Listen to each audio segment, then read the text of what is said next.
Hello everyone, welcome to Shombothi. आज का जो वीडियो है ये आज का टॉपिक है रिलायबिलिटी। रिसर्च साइकोलॉजी का बहुत ही इंपॉर्टेंट एक टॉपिक है, स्टैंडर्डाइजेशन से रिलेटेड है। तो ये रिलायबिलिटी क्या होता है, इसका बहुत ही बेसिक कंसेप्ट्स एंड इसका टाइप्स हम आज इस वीडियो में जानेंगे। जो हमारा पुराना सब्सक्राइबर्स है वो जानते ही है, इस जो वीडियोस हम देते हैं यूट्यूब में, उस वीडियो में बहुत ही बेसिक कॉन्सेप्ट्स हम क्लियर कर देते हैं, क्योंकि बेसिक कॉन्सेप्ट्स क्लियर करना बहुत ही जरूरी है। बहुत देर तक आगे जाके पढ़ाई करके भी कई कई बार ऐसे देखा जाता है कि बेसिक कॉन्सेप्ट्स क्लियर नहीं रहते हैं।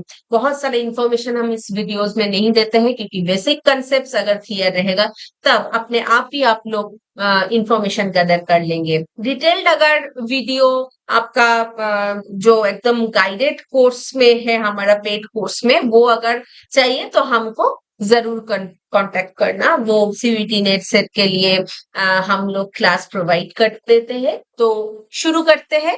हाँ, वीडियो की एंड तक बने रहिएगा, लाइक शेयर सब्सक्राइब जरूर करना। देखिए, पहले तो एक ओवरव्यू देते हैं। रिलायबिलिटी का जो लिटरल मीनिंग है वो इससे आप लोग समझ ही सकते हो कि इसका मतलब है कंसिस्टेंसी। मतलब how much it is reliable, इसको रिलाई हम करेंगे या नहीं। इसको मतलब किसको, कोई मेजरिंग टूल हो या फिर कोई टेस्ट हो या फिर कोई क्वेश्चन पेपर, जो भी हो, जिस फील्ड का ही हो, तो उस फील्ड में हम किसी चीज को स्टैंडर्डाइज और रिलायबल कैसे हम मानेंगे, जब ये रिलायबिलिटी मतलब रिलायबिलिटी का जो टेक्निकल कंडीशन है उसको मीट करेगा। तो रिलायबिलिटी का ओवरव्यू मतलब reliability means how consistent and dependable a test और टूल और measurement is.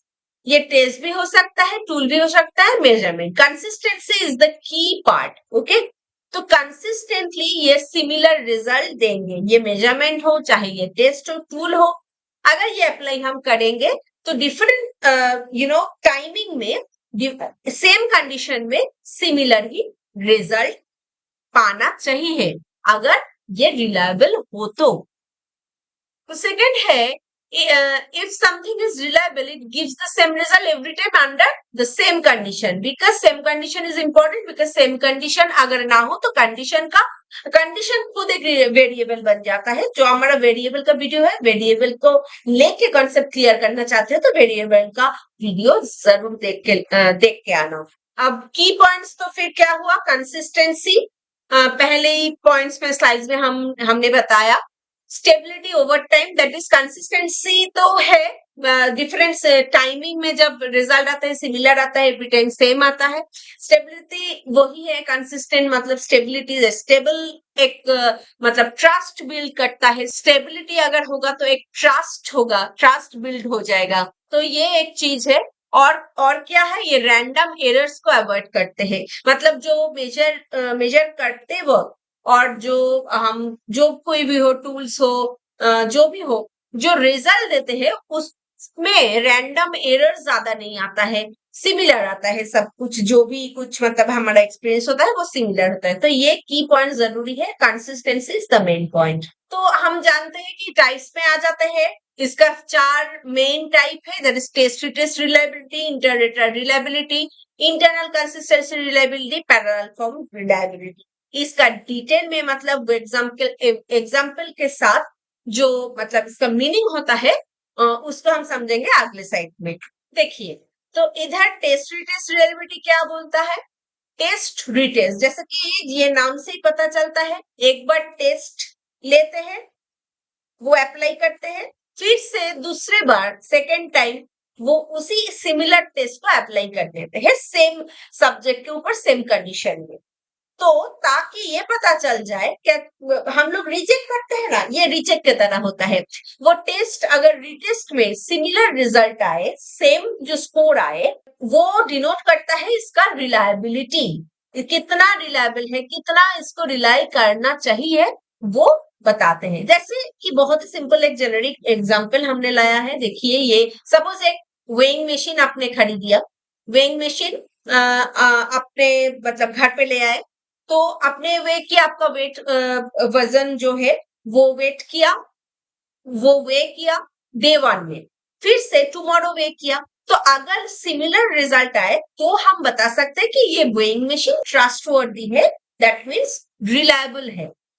The machine since reliable, जैसे कि ये हो सकता है कोई भी टूल, जैसे कि आपका प्रेशर मशीन हो सकता है, आपका ब्लड टेस्ट रिपोर्ट हो सकता है। अगर साइकोलॉजिकल डोमेन में हम जाए तो कोई भी चीजों का जो टेस्ट हम लोग अगर हम टेस्ट कॉन्स्ट्रक्ट किए हैं, सपोज मान लीजिए कि एक डिप्रेशन का है, कोई इंटेलिजेंट का, कोई एप्टीट्यूड का टेस्ट कॉन्स्ट्रक्ट किए हैं, तो वो उस टेस्ट का रिलायबिलिटी हम कैसे टेस्ट करें? पहले तो हम बार बार उसी टेस्ट को सेम कंडीशन में सेम सब्जेक्ट के ऊपर टेस्ट करते हैं, ताकि दूसरा सब जब वेरिएबल्स कांस्टेंट हो या अंडर कंट्रोल हो, तब सिर्फ और सिर्फ जो मेजरिंग टूल है और टेस्ट है वो ही बताते हैं ये रिलायबल है या नहीं।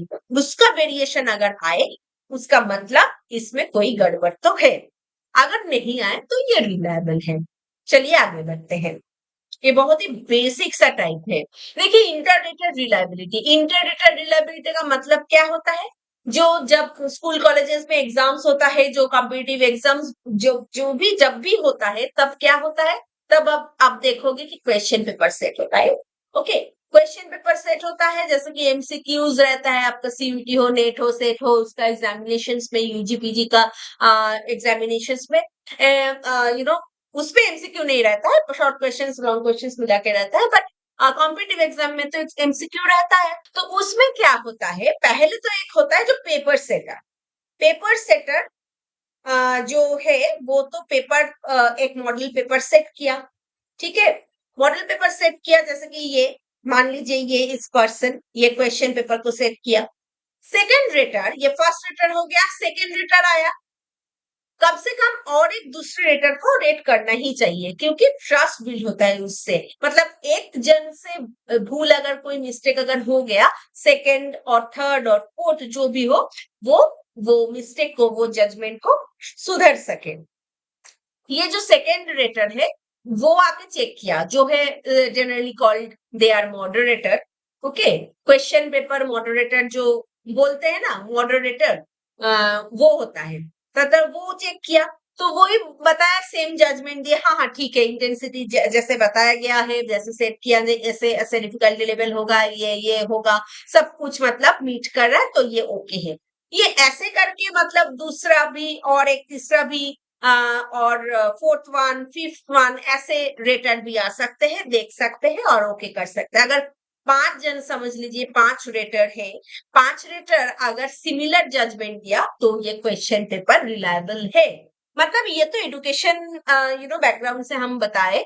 अगर साइकोलॉजिकल डोमेन में जाए, जो भी हो, इंटेलिजेंस टेस्ट, एप्टीट्यूड टेस्ट या डिप्रेशन, क्लिनिकल कोई टेस्ट हो, उसका स्टैंडर्डाइजेशन हम करना चाहते हैं, पहले तो रिलायबिलिटी हम देखेंगे, तब हम इंटरनेट रिलायबिलिटी को अपनाएंगे। देखिए, हम ये पेपर सेट किया है, देख के बताइए प्लीज, ये जो पेपर है ये ठीक है, सही है? हमारा जजमेंट जिसके ऊपर बेस करके हम बनाना चाहते हैं, वो सही है या नहीं? इसका डिफिकल्टी लेवल ये होना चाहिए, इसका मोड ऑफ आइटम ये वो होना चाहिए, ऐसा ऐसा कुछ। तो ये बताया, सिमिलर जजमेंट दिया, तो ये ओके हो गया। और तीसरे जन भी आ सकता है, और कोई 5 जन, 10 जन, जो भी नंबर ऑफ रेटर्स कोई भी हो सकता है, पर इंटरप्रेटर मतलब मिनिमम 2 रेटर तो चाहिए ही चाहिए, 2 रेटर तो चाहिए ही चाहिए, ठीक है?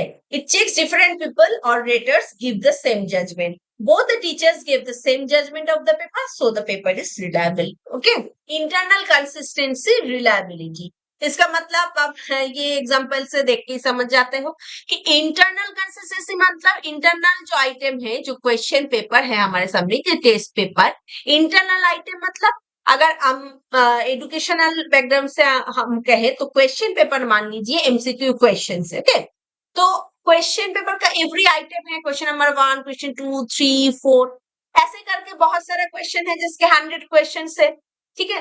तो 100 क्वेश्चन है, 100 क्वेश्चन में से हर एक क्वेश्चन जो कि हम देखना चाहते हैं, साइकोलॉजी क्वेश्चन ही है या नहीं है, ये हमको देखना पड़ेगा। अगर साइकोलॉजी क्वेश्चन अगर हमको ना लग रहा है, कोई कोई ऐसा तो नहीं है, कोई कुछ ऐसा क्वेश्चन भी है जो कि फिजिक्स से आंसर चाह रहा है, जो कि कुछ और मतलब आर्ट एंथ्रोपोलॉजी का आंसर चाह रहा है। तो ऐसा तो नहीं है, साइकोलॉजी जो हम टेस्ट करना चाहते हैं वो साइकोलॉजी की कई तो पेपर है, तो वही देखना होता है इंटरनल कंसिस्टेंसी रिलायबल। तो ये पेपर रिलायबल है। तो ये तो बहुत ही इजी एग्जांपल दिया गया है, आप लोग समझ ही सकते हो। तो ऐसे करके जब साइकोलॉजिकल टेस्ट हम लोग कंस्ट्रक्ट करते हैं, जो क्लिनिकल पेपर हो, एप्टीट्यूड हो, जो भी हो, तो हम जब इंटरनल कंसिस्टेंसी चेक करेंगे, है ना, तो एवरी आइटम क्या क्या मेजर करते हैं, जो हम एप्टीट्यूड देखना चाहते हैं वो एप्टीट्यूड का ही क्वेश्चन है, या आ, जिस तरीके से हम ये परसीव करना चाहते हैं उस तरीके का एवरी आइटम कंसिस्टेंटली वो ही खोजना चाहते हैं। तो ये होता है इंटरनल कंसिस्टेंसी का मेन मुद्दा। अब ये तो आप कहोगे कि ये चलो ठीक है, ये सब समझ लिया, पर ये जो चीज है इंटरनल कंसिस्टेंट रिलेबिलिटी हम कैसे मेजर करेंगे? इतना बड़ा टेस्ट है, इतना सारा आइटम है, हर एक आइटम को कैसे एनालाइज करेंगे? तो इसके लिए टेक्निक है, मतलब रिलायबिलिटी का फॉर्मूला है, हम मेजर करने का वो है, सब कुछ है। तो उसके लिए मतलब डिटेल्स के लिए फिर से कह रही हूँ कि हमारा जो पेड कोर्स है उस पे सब हम लोग बताते हैं। पेड कोर्स ज्वाइन करना पड़ेगा उसके लिए। तो इसमें सिर्फ और सिर्फ यूट्यूब का जो वीडियो है कंसेप्ट, बेसिक कंसेप्ट क्लियर करते हैं, क्योंकि कई कई बार हमने देखा है बहुत सारा इंफॉर्मेशन तो रह जाता है स्टूडेंट्स के अंदर, पर बेसिक कंसेप्ट में कमी रह जाते हैं। Parallel forms reliability checks if two different version of a test give the same result. Parallel forms reliability का कंसेप्ट जो होता है वो होता है जो मतलब वर्जन ऑफ टेस्ट है, set one set two question paper जैसे कि होता है, जैसे हमारा हम जानते हैं हर कोई कॉम्पिटिटिव एग्जाम्स में ये ज्यादा होता है। Question paper A question paper two होता है, जैसे कि हर एक शिफ्ट में एक ही क्वेश्चन पेपर का क्वेश्चन नहीं होता है, जैसे कि सेट वन में कुछ अलग कॉम्बिनेशन ऑफ क्वेश्चन है, सेट टू में कुछ अलग ही कॉम्बिनेशन का क्वेश्चन है, मतलब वर्जन होता है, पर हर एक वर्जन वही एक एप्टीट्यूड हो या आपका साइकोलॉजी एग्जाम है तो साइकोलॉजी हो, साइकोलॉजी का ही आपका मतलब एग्जाम लेते हैं। तो ये पैरेलल फॉर्म्स रिलायबिलिटी का यही मतलब है, checks if two different version of a test give the same result. मतलब कि अगर एक कंडीशन मतलब सब्जेक्ट एक ही हो, जो वर्जन है set one set two, parallelly दोनों सेट को इस्तेमाल किया जाता है, ताकि ये बताया जाता है कि दोनों ही साइकोलॉजी का ही क्वेश्चन है और दोनों ही सेम रिजल्ट देते हैं।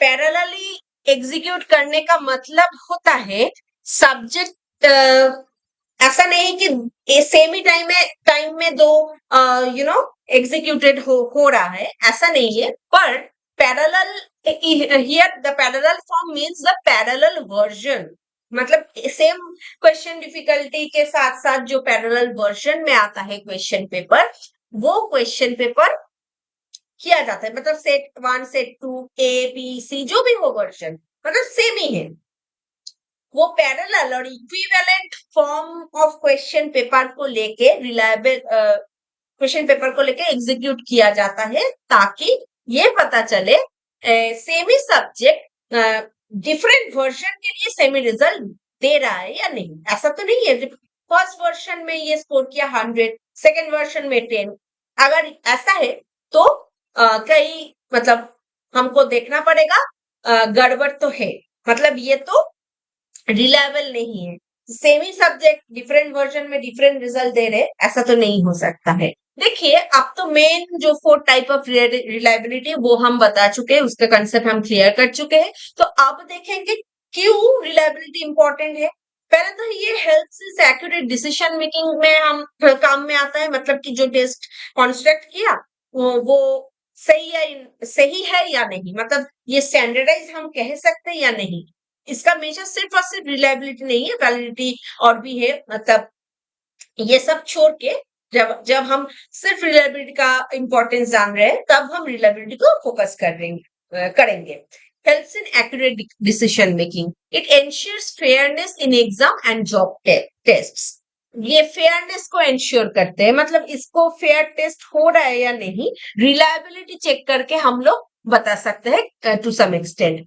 It reduces error in research and psychological testing. अगर वैसे ही हम कुछ रिलायबिलिटी वैलिडिटी चेक ना करके ही कुछ टेस्ट कर दिया, कुछ रिसर्च सैंपल के ऊपर अप्लाई कर दिया, ऐसा तो नहीं होता है। मतलब रिलायबिलिटी, अगर टेस्ट ही रिलायबल नहीं है तो क्या क्या हम रिसर्च करेंगे, उसका तो एरर बहुत सारा हो जाएगा। मतलब उसको हम इन्फर्ट नहीं कर पाएंगे पॉपुलेशन में, उसका कोई फायदा ही नहीं होगा। तो फिर ठीक है, तो रिलायबिलिटी इसका जस्ट हम आप लोग सभी जानते ही हो इसका इम्पोर्टेंस क्या है, फिर भी हमने बता दिया।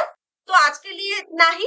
आप लोग अगर चाहे तो कांटेक्ट जरूर करना, क्योंकि हमारा जो ऑनलाइन हम क्लास लेते हैं, जो नेट सेट सीयूईटी का जो गाइडेंस हम देते हैं, और और भी हम लोग इंफॉर्मेशन बताना चाहते हैं कि जो यूजी पीजी में है, जो वैसे ही नॉर्मल क्लासेस मतलब कोचिंग करना चाहते हो साइकोलॉजी का, वो लोग भी कांटेक्ट कर सकते हो। ठीक है, हम ऑनलाइन लाइव क्लासेस करा देते हैं।